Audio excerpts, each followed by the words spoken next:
The Dallas Mavericks have traded Luka Doncic to the Los Angeles Lakers for Anthony Davis, as well as Max Christie, and a 2029 first-round pick. Why? What are we doing here? I apologize. My voice is terrible. I've been sick the past week and all that. But just, what are we doing? I say this as a Mavs fan, and I'm not speaking for everybody, but we all are saying the same thing here. Do the Mavericks just not care anymore? Have we given up on trying to compete at basketball? I mean, this is just, Tyler, I mean, obviously you're sitting here on the other side of this as a Thunder fan, but I don't know where to go as a Mavs fan after this. This is a sign to me that Dallas has given up on trying to win titles. Yeah, and here's what I'm curious for you. Obviously, so this happened, Saturday night. At first, everybody's thinking, "Oh, Shams got hacked. This is a joke. There's no way." So I texted you about it. I said, "Oh my God, did you see this?" And even you were like, "Oh, there's no way. That's good troll." So when you find out it's real, from the Mavs fan perspective, you touched on it a little bit, but give us that first 5-10 minute reaction, Cade, from your mind. How'd you process this? The first 5 minutes went from laughter to thinking, oh, this is really funny, Shams got hacked, to the moment I knew everything was about to go to hell. I was watching St. Mary's and Gonzaga. You would text me. I thought, I text you back. I said, brains have been broken, because I thought everyone was trying to like meme this into existence. I thought, okay, right, that's a funny joke. You're trying to get at me. We're doing this thing again. Ha ha. The moment they break into the St. Mary's Gonzaga game and see, oh, and by the way, we can confirm that Luka Doncic has been traded to the Los Angeles Lakers. We'll get more to that after the commercial break. It quickly went from laughter and joy to... I've never cried about sports, Tyler. Oh. I've never cried. I nearly cried when Dirk retired. I nearly cried when the Blues won the Stanley Cup final. Those are the two times I've got closest. I finally shed a tear. That Luka Doncic represents, for a lot of Mavs fans my age and a bit younger, he's the guy. I mean, he's the guy for the last 7 years we've followed on this amazing journey, from being the next guy to take over after Dirk to we just made the NBA Finals. This was not a bad team. We got better, I would argue, from an NBA Finals squad last year. You have all the injuries this year, and then you get the swift kick in the face that we're just done here. What pains me, there's several things about this. Number one, the last moment we're ever going to see Luka Doncic as a Mav is limping off the court on Christmas Day against Minnesota. He didn't even get to go out on a high note or anything like that. Our last win we got with Luka, technically there, was a game at the Pelicans where, we're screwing around and found a way to win a game. And it's devastating. It's shameful. It's embarrassing. And it's a fucking disgrace. I'm sorry. This is going to be a heavy swearing episode, because this is just... I've wanted to not make a video last night, number one, because I would not have been able to talk. I was at not a loss for words. I legitimately couldn't speak when you have a cold. Yeah, you needed time, Yeah, and then I wanted today to see how the reactions would come out. For the fan base, what the reaction's going to be. It was going to be negative. There were people who went down to the American Airlines Center today and went over to the Dirk statue, which literally has a sign that says "Loyalty never fades away," with Dirk doing his signature fadeaway. Brutal. Just brutal. People were there today. People were upset. And the thing that makes me, I think, the most mad is the Mavs just shortened their window by 7 years for no reason. Luka Doncic is a guy that was going to stay here for life. Unless we truly pissed him off in some way that he felt like he had to leave for whatever reason, he was going to be a lifer. He was going to be here till whenever he decided he wanted to call it quits. He was going to get a statue right next to Dirk. His number would be in the rafters for everyone to go look up. That, if I ever went back to a game, I could go and look up and see that 77 by that 41 and say, man, we don't win a lot of titles. We have our ups and downs, but I was there to watch that. And that means something to me. I'm sure it'll mean the same thing to you if you go to a Thunder game and one day you see SGA's name up in the rafters. You see that jersey and you go, man, I got to see that. You know, I Well, wasn't. that's building. That's building. Right now, it's Russell Westbrook. Yeah, That's that's. But to your point, if SGA keeps on that path, yeah, there's no doubt. absolutely. You got to appreciate history, and that's not to cut off your rant, but I want to get into this with you too. So, from the reporting, from what has been reported over the last 24 hours since Yeah, this news broke, um, the reasons given for why the Mavs made this move, reportedly, this is from multiple NBA insiders, stuff like that, is that, and it's a unique situation. The Mavs, for whatever reason, felt like they couldn't trust Luka, despite, like you had mentioned, them taking you guys to the finals.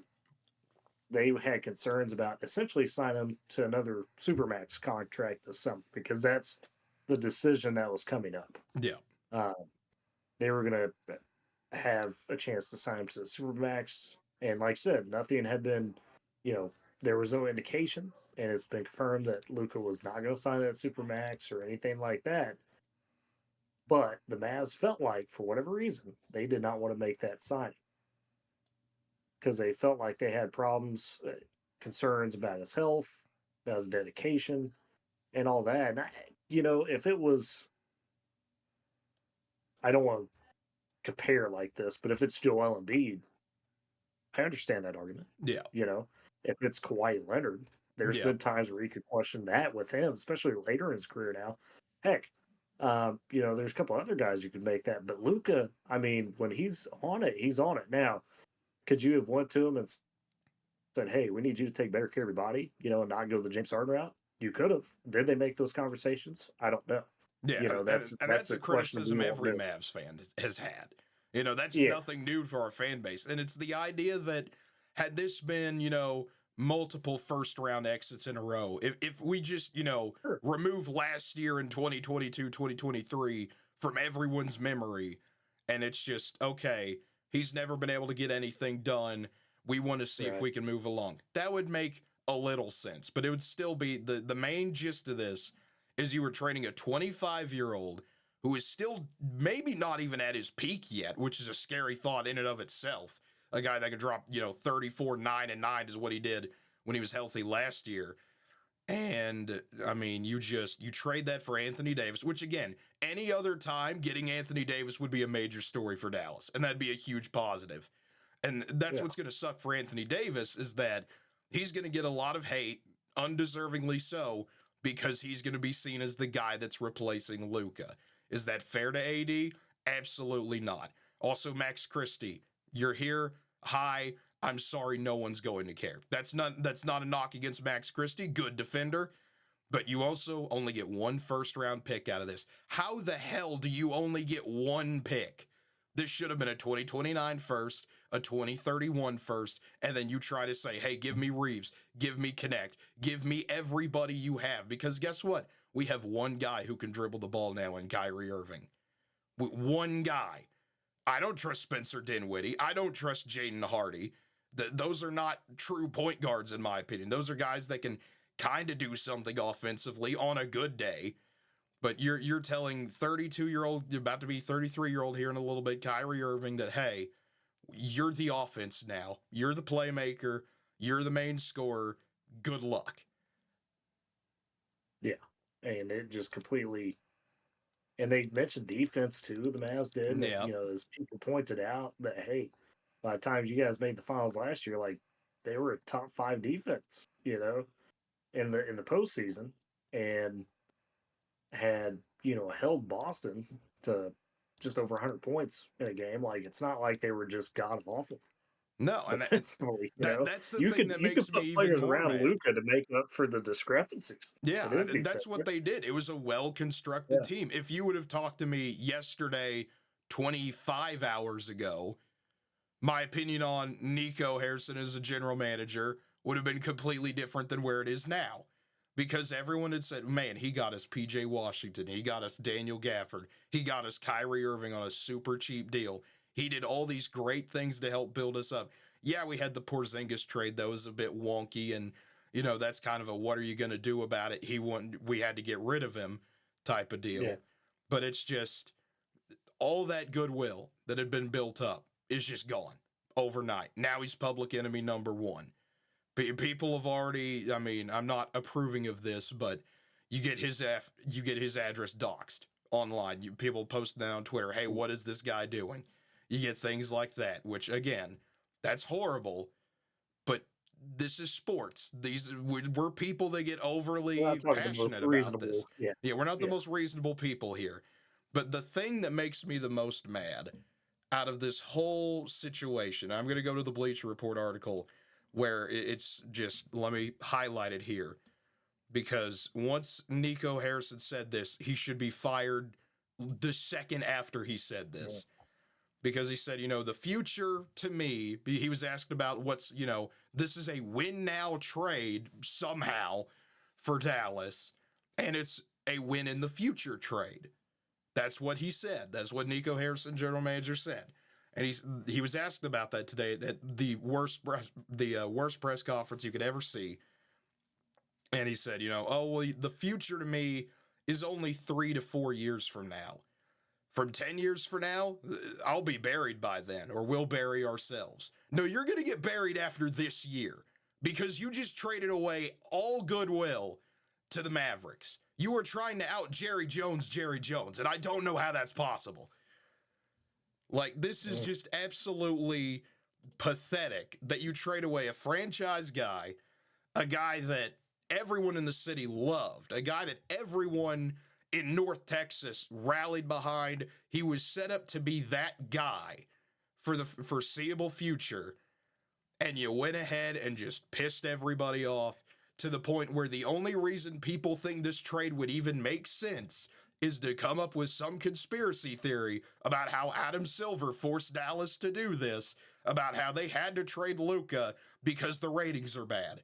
That sounds like the most logical explanation for why Dallas would do this, and it's a fucking conspiracy theory. Just absolutely disgraceful. The other thing I want to get to, and again, this goes back to my point about where the fans are at. I've got the picture here. This is tonight in Dallas. This is the Dirk statue. This is something that's been building all day today. Just people putting their jerseys down, putting signs, sell the team, fuck you, Nico, all sorts of other stuff. They had to go power wash around the statue because of how many people had been putting down, writing down by the Dirk statue signs of, you say loyalty never fades away and you do this. I just want to point out where Mavs fans are at right now. And I'm on this line too of, if you're going to trade away the guy we had been rooting for, again, this would be like if Sam Presti traded SGA tomorrow for absolutely zero reason. You'd be right here with me about, like, what are we doing as a team? No question. But Sam Presti instead is a really good GM. Arguably could go down as one of the best ever to do it. On the bandwagon, Cade. But the idea, though, is there are a lot of Mavs fans, and this is where I'm about to get to, that it's, how can I support this team that clearly does not care about me? How can I support a team? And I say this is probably the most I've watched from the Mavs in a long time. I wanted to be a part of it, went to the finals last year. We haven't seen that in forever. The last time they did that, I was 9. Okay, keep that in mind. I was 9 in 2011 when they did that. Yeah. So this was, this is important for me. This is something that I'm going to dedicate my time to. I'm going to dedicate my attention span and my energy to keeping up with all this stuff, even through all these injuries and through all this, for the hope that, just like last year, we're going to come out of the All-Star break. Everyone's going to get healthy. We're going to go on this big run. And you just screwed it all up. You just said, you know what? We want to be a second round exit at best, because are we beating the Rockets and Thunder back-to-back in series, or Grizzlies or Nuggets or whoever? Hell no.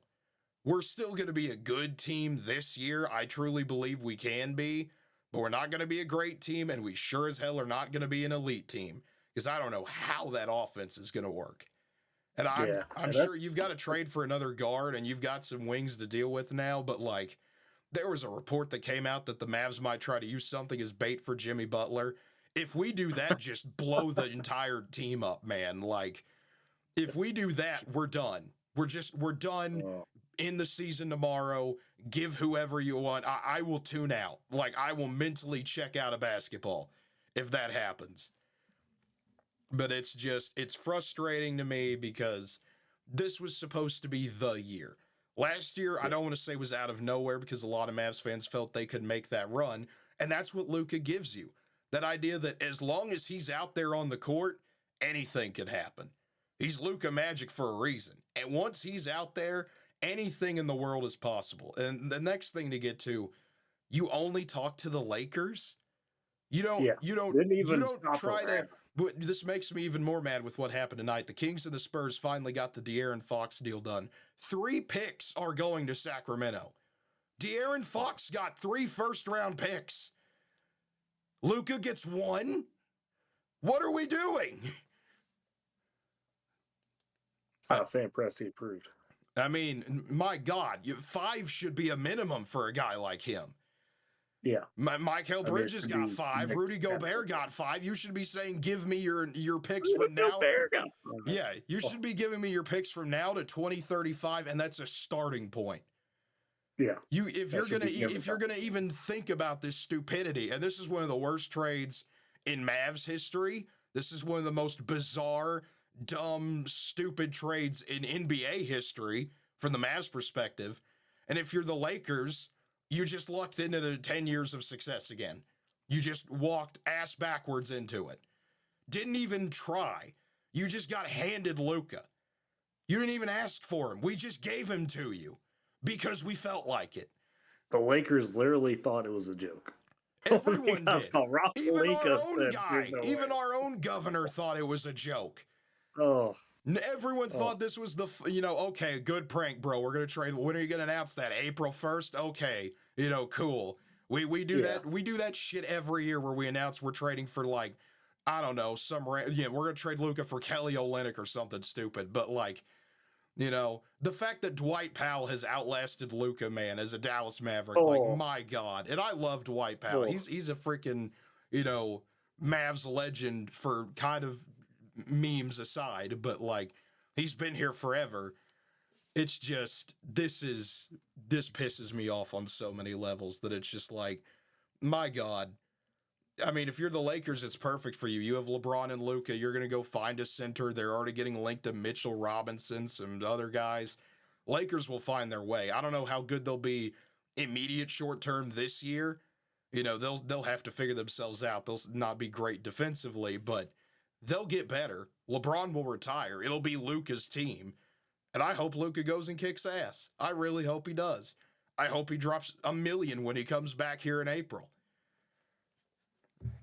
And the final thing I want to end this on, and this is the part that, again, this is conspiracy theory, tinfoil hat territory, but this is the thing that kind of concerns me, because I saw a post today on Reddit, on the NBA subreddit, and this is something that has kind of been in the back of my mind for a while.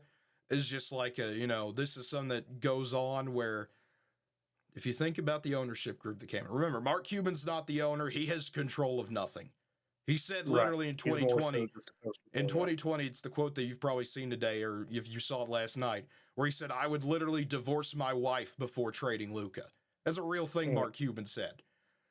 Mark Cuban's not in charge of anything. This would have never happened. Nico would have been fired a millisecond after he said, we're trading Luka, if Mark was still here. Yeah. But you have the new ownership group with the Andersons and all that stuff. Or that's not their name, but I don't care about saying their name properly anymore. I'm too pissed off at them. But it's just the idea that they're from Las Vegas. They're trying to get casinos in Texas. They want a dual arena casino hybrid system with a lot of shops around it like Atlanta has for the Braves. I get that. Texas, the state of Texas, is not budging on that. And there was a Seattle person today that said, hey, I get that it's Dallas and you're one of the biggest markets in America, and it probably won't happen, but this is the same fight we had right before Seattle left to Oklahoma City. So be prepared. If that arena doesn't happen, this is like the Oakland A's-ification of Dallas, if you will. Trade their best players away, see if Kyrie walks in the offseason, find a way to get Anthony Davis and Klay Thompson, gut every player you cared about from this team, kill all hope, have 0 people there, and say, hey, our lease goes away in 2031. We can move the team back to Vegas where we're from. They don't want to put a casino here. We'll go back to the land of the casinos. That scares me a little bit. Because when you do stupid shit like this and you're not willing to pay the luxury tax, which again, you had pointed out earlier, that might have been a part of this thing, that now they're technically under that, which is another reason they probably didn't ask for anything else. It's just, if we're doing that, just move them. If we're going to gut the team and do this whole 2 to 3 years of just trying to be the worst team ever, and if this was the start of it, just move them. Just rip the Band-Aid off right now is where I feel. Because, I'm not quite deep on that yet. Yeah. I get your concern, but I do think this had to do more. To me, this feels like somebody took Moneyball a little too seriously, right? Mm-hmm. They're Belichickian to the extreme, saying, hey, we feel that Luka's not the guy to get us over the top, despite him literally getting you there. And, we're going to come up with some reasons to get rid of him because, we're worried about going too deep in terms of the money side of it for what we feel may not be a title. Maybe that's where they come from on that. And they just got, how do I put it? You get too fancy, right? You think, oh, we're going to make this revolutionary move. People are going to call us crazy, but it's going to work out. That doesn't happen. If the process taught us anything, it's that stuff doesn't happen. Now I've told you this from the other side of this, the non-Dallas fan, but on the Thunder side, people were acting like the Thunder were a black stain on the NBA for the last couple years with how they rebuilt their team, and acting like it was process 2.0 when Sam Presti is far more advanced as a GM in terms of that. He had that plan laid out and he was searching for guys that fit their culture, where his process was just simply, hey, we're going to suck, get a lot of picks, and hope something works out. No, there was a plan from the jump with Sam Presti, and it's asinine that people were treating it as, oh, this is just embarrassing on the league, when the Thunder weren't even the worst team in that time period. Yeah. That's what killed me every time. I mean, it's also the idea that the Thunder had a plan. I don't get the idea that Dallas has a plan. My idea that's is what I was going to get to next. Yeah. Like, do you feel there's a concrete, way forward here? I mean, what do you feel like is the next step? The idea is Kyrie and AD have to go ball out. And if they don't, or, God forbid, a guy that we made fun of for how many years now? We called him Street Clothes Davis for a reason. And, now we're having to rely on him to be our number 2 guy. Anthony Davis, when he's healthy, still really good, still amazing player. It's just, I'm concerned that the Mavs have no idea where they're going. They're taking way too big. I mean, this is, I heard this analogy today, and you'll find this funny as a gambling person yourself. This is begging to hit. This is begging in blackjack to say, hit me on 20. Yeah. That's what this is. This is, you're praying that you get that one and you somehow thread the needle. Because Mavs fans are at the point that it's like, I've seen people that even today, it's like, you could tell me this team would win the NBA title by trading Luka, and I would not care. I would not watch. I don't care anymore. Unless we're winning like 3 NBA titles in a row, that's the only way this trade works in your favor. Ever. And it's just, your window's too short. You're relying on way too many good things to fall into place. And we have no idea what's going to go on with Kyrie. Kyrie could leave this offseason if he wanted to. And no Mavs fan would blame him one bit. Well, you're just throwing away like any window he had left, right? In terms of, it's not like Kyrie's a young spring chicken. He's getting to that kind of end of his rope too. So you're basically taking that and saying, well, we don't care about that anymore. Right. But you're just throwing away the rest of what could be the last bit of his prime. Right. And it's just, this is frustrating because the Dallas Mavericks, we're not known for a lot, but under Mark Cuban, we were at least consistent. You knew we were going to be there. You knew there was a plan that, by God, no matter how silly of a move it seemed, we were going to try to make the playoffs every single year.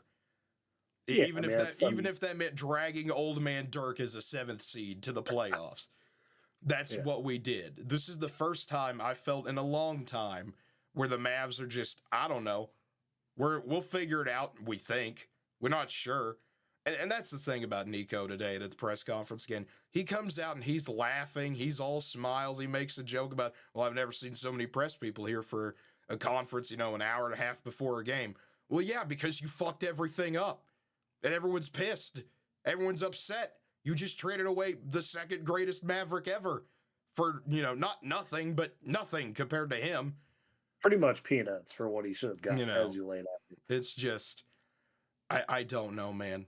I don't want to say I'm taking a break from watching the NBA because that's not true. I literally was watching Celtics Sixers earlier. But maybe from the Mavs. From the Mavs, I think if you're a Dallas fan, if you're watching this, if you made it this far, just the best thing you can do is either stop watching this year or just take a few weeks off. Come back after the All-Star break, see how the team's doing. See how the team's doing, not how the ownership or how the GM or how the front office or whatever. Don't be mad at the players. They can't control that shit either. I still hope they do well. I still hope Kyrie, I hope Anthony Davis comes in and does well. I'll support the players still.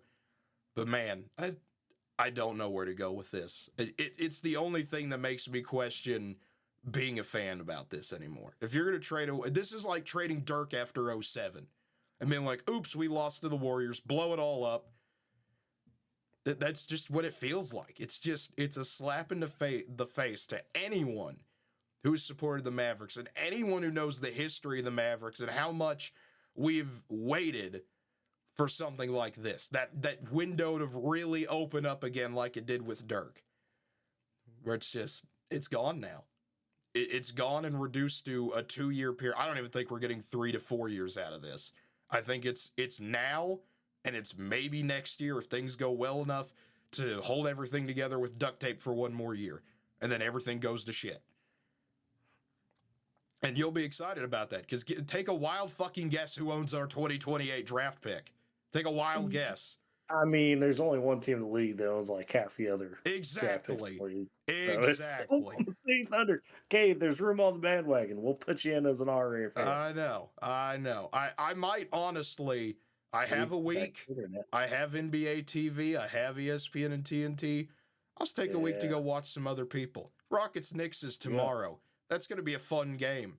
I'm going to enjoy the league for a while because there's still hope out there. I hope I'll root for Luka to do well in the Lakers. God, that feels horrible to say I'm rooting for the Lakers in anything, but I have Austin Reeves. I have Luka. We're good. I have Oklahoma legend Austin Reeves, so that's something, I guess. But it's brutal.